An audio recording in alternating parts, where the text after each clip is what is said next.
Salut à vous, la team du digital marketing, bienvenue aux autres qui débarquent sur cette chaîne-là. On parle en général de sites web et aujourd'hui, pour éviter de se prendre jusqu'à 1 an de prison et 75 000 € d'amende, eh bien vous avez intérêt à faire quoi? À mettre en place vos mentions légales sur votre site internet. Attention, ce n'est pas seulement réservé aux sites de e-commerce comme on peut le croire, mais bien sûr à tous les types de sites internet. Je vous en parle plus en détail juste après l'intro.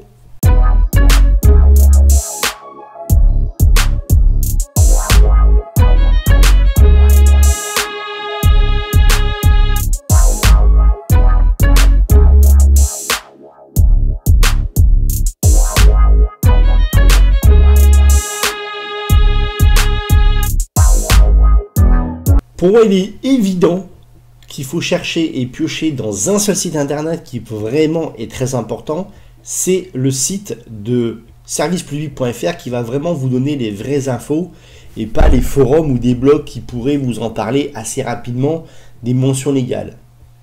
Le mieux, c'est d'aller vraiment voir la vraie source juridique. Alors attention, comme je vous disais à l'instant, on peut avoir différents types de sites internet et tous les sites internet sont obligatoirement touchés par ces principes de mention légale. Comme je vous disais à l'instant, si vous ne mettez pas vos mentions légales, vous risquez jusqu'à 1 an de prison et 75 000 € d'amende. Allez voir un petit peu les résultats des tribunaux sur des sites. J'ai vu régulièrement du 5 000 €. Donc ça fait un peu mal, on va dire, de prendre 5 000 € juste par rapport à ça. Alors, pour ceux qui sont, on va commencer par les non professionnels. Vous voyez, tout est marqué ici, tout est indiqué ce qu'il faut mettre. Par exemple, si vous avez un site non professionnel, vous devez quand même, alors, vous n'êtes pas obligé de relever votre identité, mais vous êtes obligé quand même de communiquer à l'hébergeur votre identité. Et de toute façon, il faudra quand même mettre le nom de l'hébergeur, voyez, nom d'immersion, horizon social et adresse et numéro de téléphone de l'hébergeur de votre site internet. Donc, même pour la partie privée, si on vous fait un petit site internet, c'est pas un problème, mais il faudra quand même mettre l'hébergeur et faire une page de mention légale. Voilà. Donc, en tout cas, attention à ça, vous êtes obligé quand même. Maintenant, pour les sites professionnels, de type entrepreneur individuel, commercial, artisanal, etc. C'est comme on veut.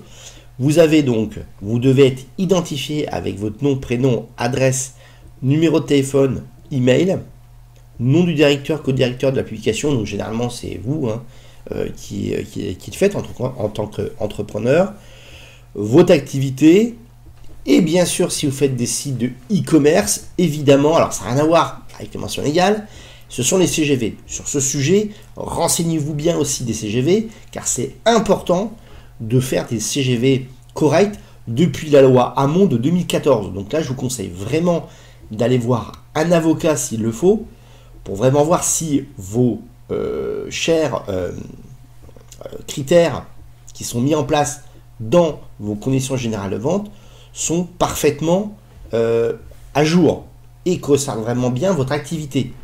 Parce que vous devez avoir des choses comme les frais de livraison, date de livraison, les modalités de paiement, le SAV, le droit de rétractation qui a changé avec la loi Hamon de 2014. Donc tout ça, vous devez le faire. Alors bien sûr, je ne vous parlerai pas de toute la partie, RGPD. J'en ai déjà parlé un petit peu de la RGPD dans une autre vidéo. Si vous êtes alors un autre type d'entrepreneur, donc plutôt côté société avec une activité commerciale, bon là il faudra aussi mettre la forme juridique, le capital social et toujours pareil, directeur, co-directeur de publication, et c'est toujours pareil. Et bien sûr aussi, encore plus, les CGV, et ça c'est super important. Comme je vous disais tout à l'heure, avec RGPD, vous serez obligé bien sûr d'avoir tout le côté cookies et tout le côté données personnelles, encore plus pour les sociétés. Hein. Vous voyez bien, en l'absence d'informations est puni de 1 500 €, et tout traitement informatique non consenti est puni de 5 ans et jusqu'à 300 000 € d'amende. Vous voyez, donc ça c'est pour le côté RGPD. Alors où c'est que j'ai vu la partie, donc c'est dans les non professionnels.